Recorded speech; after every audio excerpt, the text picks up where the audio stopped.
Antes de a gente falar sobre Bolsa de Valores, nós precisamos entender sobre um órgão extremamente importante do mercado, a CVM, a Comissão de Valores Mobiliários. Ele é o órgão responsável por fiscalizar o mercado de valores mobiliários de maneira a conciliar os interesses dos investidores e das empresas de capital aberto, ou seja, aquelas instituições que negociam ações na Bolsa de Valores. Mas o objetivo principal da CVM é defender os interesses do investidor, principalmente os interesses do acionista minoritário. Então, por exemplo, quando a IRB, uma empresa que tem lá capital aberto na Bolsa, esse ano, e que tinha uma governança corporativa, inclusive no novo mercado, algo que você vai entender o que é, muito conhecida no mercado, aliás, ela mentiu sobre informações que ela estava prestando em seu balanço. E você vai entender que quando você vai fazer uma análise, você precisa muito entender os dados verdadeiros daquela empresa, porque aquilo ali faz toda a diferença se os investidores querem colocar o seu dinheiro ali ou não. Então a CVM ela abriu um inquérito para investigar isso. E aí é justamente esse poder de investigação, de fiscalização também dos agentes que compõem o mercado para não haver fraudes, que ela também tem. Mas ela também é extremamente importante para o funcionamento, para a segurança e para a confiança do mercado no sistema que estão contidas ali as empresas que você pode investir, empresas de capital aberto. Só que o que nós precisamos entender é de fato sobre, primeiramente, como é que foi fundada a Bolsa de Valores e o que é que ela significa. O que significa eu investir o meu dinheiro lá? Veja só. A Bolsa de Valores ela foi fundada em 1890 e ela já passou por diversas transformações até chegar hoje a ser a B3, Bolsa Brasil Balcão, juntas. Então a B3 ela é uma empresa privada de infraestrutura dentro do mercado financeiro e é ela quem permite que as empresas abram o seu capital e possam financiar as suas atividades para atingir seus objetivos.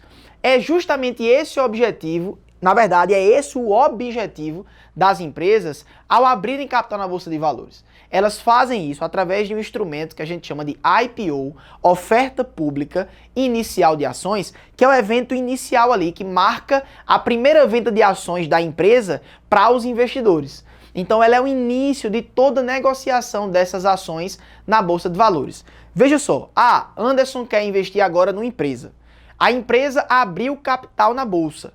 O que significa que ela colocou o dinheiro para Anderson, para você que está escutando, para Maria, para o João, para o José, para que eles pudessem comprar ações dessa empresa.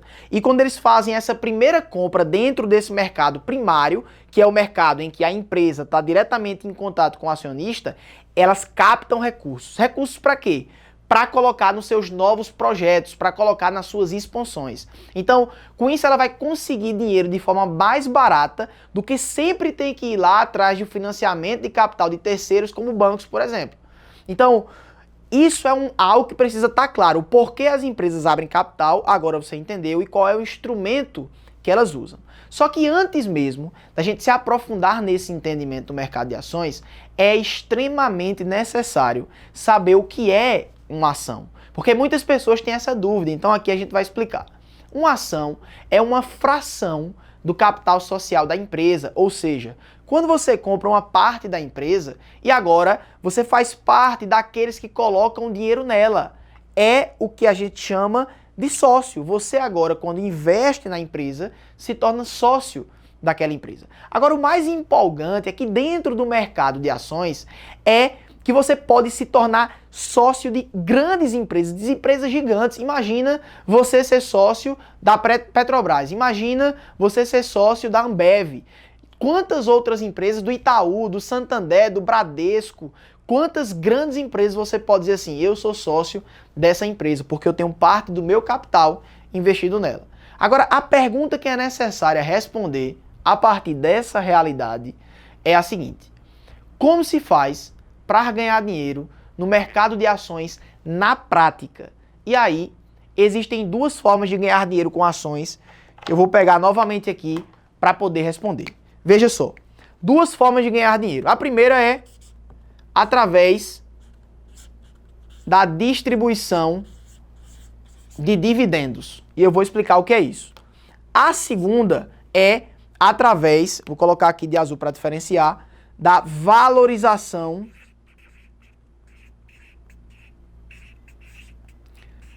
do preço da ação. A gente também pode chamar isso aqui de ganho de capital. Então, a primeira forma, distribuição de dividendos, e a segunda, a valorização do preço da ação ou ganho de capital. Então, veja só, aqui, quando eu falo dividendos ou valorização do preço da ação, aqui pode ser dividendos ou o que a gente chama de JCP. JCP, que é juros sobre capital próprio. Então, a empresa ela pode distribuir tanto dividendos como juros sobre capital próprio, e isso é feito levando em conta, muitas vezes, a realidade do imposto de renda que a empresa vai pagar, porque ela pode usar uma estratégia de elisão fiscal, que a gente vai explicar um pouco aqui. Então, quando se fala em dividendos, a distribuição feita através de dividendos, ela é feita a partir do lucro líquido da empresa. É uma remuneração que vem líquida de imposto de renda para os acionistas. Então, o imposto, ele já foi pago pela empresa. As empresas do setor bancário, empresas do setor de energia, elas são excelentes pagadores de dividendos. Então, inclusive em anexo aqui, nessa aula, a gente vai colocar as empresas que melhor pagaram dividendos em 2019, tá? Mas quando a gente fala agora da realidade sobre juros sobre capital próprio, é justamente uma outra possibilidade que a empresa tem de fazer essa remuneração periódica ao acionista. Pausa aqui e entenda uma coisa. Eu estou investindo em imóveis, imóvel físico, estou recebendo um aluguel. Isso é uma remuneração periódica. Então, a distribuição pela empresa de dividendos ou de juros sobre capital próprio funciona basicamente no mesmo sentido. Ela vai remunerar periodicamente o acionista que está colocando dinheiro naquela empresa. Só que nesse caso aqui, a remuneração ela não é líquida de imposto de renda para o investidor. Na verdade, ele paga 15% na fonte, ou seja, investir numa empresa, mensalmente lá ela distribui, vamos supor que mensalmente, cai mensalmente o valor na corretora lá. Mas esse valor, se fosse de juros sobre capital próprio, já cai com 15% descontado na fonte, tá? Então, aquilo ali você não vai precisar descontar mais. Já vem descontado, mas existiu o desconto, mesmo que aparentemente você entenda ali que existe um valor líquido. Agora, algo que o investidor ele deve estar atento, consciente na hora de comprar ações e que também está relacionado com essa distribuição de dividendos, é justamente o tipo da ação. Então, nem toda ação é igual. Existem tipos de ações e, inclusive, a mesma empresa pode lançar ações de diferentes tipos no mercado. Se você não entender o que significa, você poderá tomar decisões bem equivocadas que não vão atingir o propósito que você tinha colocado. E existem dois tipos de ações. Eu vou usar aqui ainda essa parte, mas eu vou colocar de outra cor. Veja só, existem as ações que são ordinárias,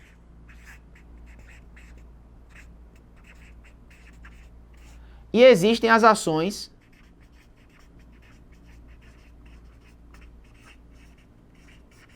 preferenciais. Aqui não tem não. Existem as ações preferenciais. Então, eu vou mostrar agora a diferença dessas duas, tá? Veja, as ações ordinárias, elas são aquelas que dão direito a voto. Então, aqui, ó, ação ordinária. Aqui, elas dão direito a voto. Isso aqui é uma coisa muito importante que você precisa entender, tá? Então, além disso, ela dá uma proteção maior ao acionista minoritário por um mecanismo que mais daqui na frente a gente vai aprofundar, chamado tag along. Então, elas finalizam da seguinte forma. Veja, um exemplo.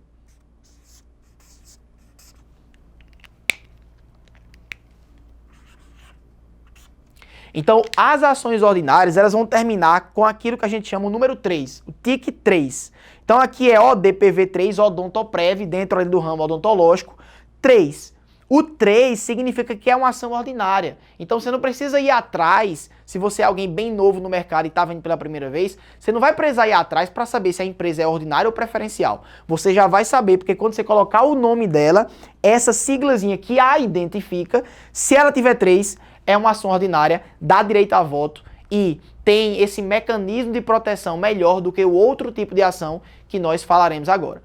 Então veja só, primeiro ordinária. Segundo, o outro tipo de ação é aquela que a gente chama de preferenciais. E aqui a grande característica é a prioridade na distribuição de dividendos. Então ela dá prioridade na distribuição de dividendos. E como é que elas terminam? Elas terminam assim, ó. Por exemplo,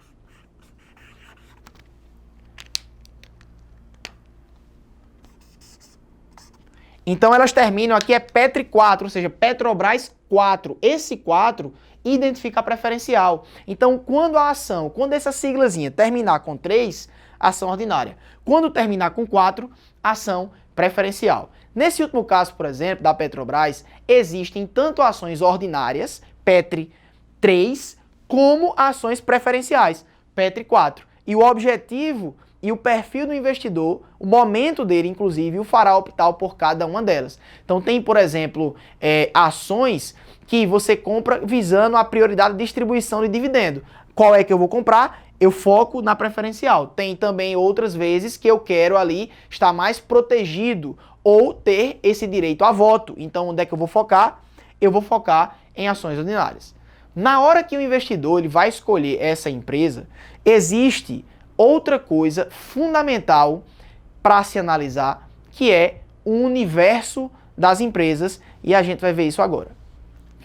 Essas empresas, esse universo de empresas, elas são divididas baseadas naquilo que a gente chama de valor de mercado.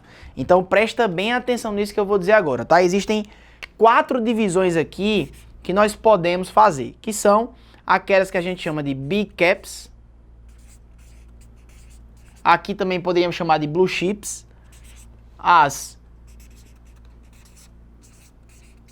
Mid Caps. Small Caps.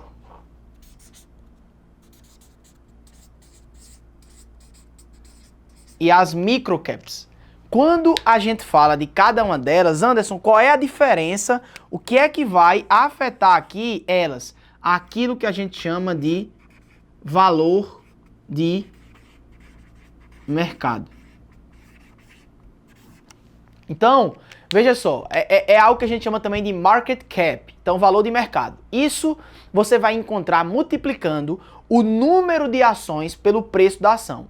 Por isso que o valor de mercado muda diariamente, muda semanalmente, muda mensalmente, muda anualmente. Por quê? Porque a gente nunca sabe exatamente quanto é que vai dar o preço da ação. Então, se o preço da ação está envolvido nesse processo, com certeza, além do que muitas vezes as companhias elas emitem novas ações, e aí mudou o número de ações, muda também o valor de mercado. Então, quando a gente considera as Big Caps, a gente está falando de empresas que têm um valor de mercado acima de 100 bilhões. Quando a gente fala de empresas médias, Mid Caps, a gente fala naquelas que têm um valor de mercado entre 10 e 100 bilhões. Quando a gente fala de pequenas empresas, as Small Caps, a gente está falando de um valor de mercado entre 1 e 10. E quando a gente fala de Micro Caps, são aquelas que têm um valor de mercado abaixo de 1 bilhão. Então, vou até colocar aqui, ó, acima de 100 bi, entre 10 bi e 100. Aqui, entre 1 bi e 10. E aqui, abaixo de 1 bi. Então percebam que isso é importante saber por quê. Porque as empresas que já são consideradas blue chips, por exemplo, elas não têm mais tanto potencial de valorização, porque o crescimento delas é mais lento do que as small caps. E ao mesmo tempo, elas são empresas mais seguras. Ou seja, existem menos chances dessa empresa quebrar, da pessoa perder dinheiro, um dinheiro muito grande, com essa empresa. Então elas atraem o investidor, além de serem empresas mais seguras, elas atraem o investidor pela capacidade de por esse motivo aqui, pela capacidade que elas têm de gerar dividendos, porque pela valorização do preço da ação, como elas já são muito grandes, não é o forte delas. As small caps são aquelas que têm um risco menor, já que elas são empresas em crescimento e não de uma consolidação extraordinária. Então, elas possuem um potencial maior de multiplicação do capital dela através da valorização da ação que a gente trouxe aqui. Então, aqui a gente poderia falar que aqui é um ambiente das small caps. Você busca muito aqui. Antes eu não posso conseguir em big caps. Você também pode, até porque há momentos de grande oportunidade que o preço das ações cai e aí quem compra mais vai conseguir ter essa multiplicação extraordinariamente positiva, digamos assim. Então, o que nós precisamos extrair disso é o seguinte: a gente tem alguns conceitos importantes que provavelmente você não vai ver em outros cursos, mas as small caps, elas são aquelas que têm um risco maior. Então, já que elas são empresas de crescimento e não empresas consolidadas, como as blue chips, por exemplo, como até mesmo as mid caps, muitas, então elas possuem um potencial maior de multiplicação de dinheiro do valor do sócio pela valorização do preço da ação. Lembra? Dividendos e valorização do preço da ação. Elas possuem um grande potencial de valorização do preço, porém, elas têm esse risco maior e aí muitas vezes não é recomendado para o investidor que está iniciando começar por elas. Mas, na teoria, no entendimento de que querem formar patrimônio, aí sim faz sentido investir em small caps, porque elas podem valorizar o teu patrimônio ainda mais. Dito isso, a gente precisa ainda ver alguns conceitos importantes que provavelmente, sendo bem sincero, você não vai ver em outros cursos, mas que como eles são conceitos recorrentes, que se você se interessar além do curso, você vai achar no mercado, a gente resolveu colocar aqui também esses conceitos importantes para você.